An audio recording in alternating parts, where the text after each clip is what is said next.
আসসালামু আলাইকুম, কেমন আছেন সবাই? সবার সুস্বাস্থ্য কামনা করছি। আর আল্লাহ চাইলে আজকে আমাদের প্রথম সেহরি, আল্লাহ সবাইকে সুন্দর মতো সুস্থ মতো রোজা রাখার তৌফিক দান করুক।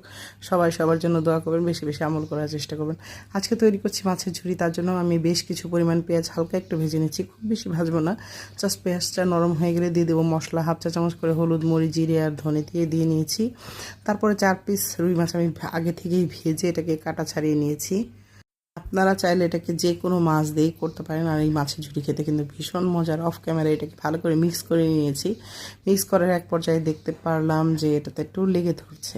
তারপর দিয়ে দিয়েছি বেশ কিছু কাঁচামরিচ। আর এই জিনিসটার টেস্ট ততটাই বেশি হবে যখন আপনি বেশি করে একটু পেঁয়াজ বা কাঁচামরিচের ব্যবহার করবেন। এটাকে ভালো করে নেড়ে চেড়ে নিতে হবে।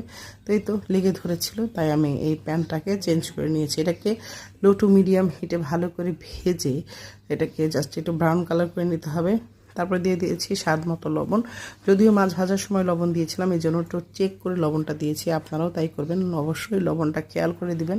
যদি মাছ ভাজার সময় অতিরিক্ত লবণ পড়ে যায় তাহলে কিন্তু সেক্ষেত্রে লবণটা বেশি একটু তেতো হয়ে যাবে।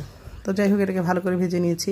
সেহরিতে যারা অনেকেই আছে যে ঝোলের তরকারিতে ভাত খেতে পারে না, তারা চাইলে কিন্তু সেহরিতে এই আইটেমটা রাখতে পারেন। রেসিপি ভালো লেগে থাকলে অবশ্যই লাইক, কমেন্ট ও শেয়ার করতে ভুলবেন না। ধন্যবাদ।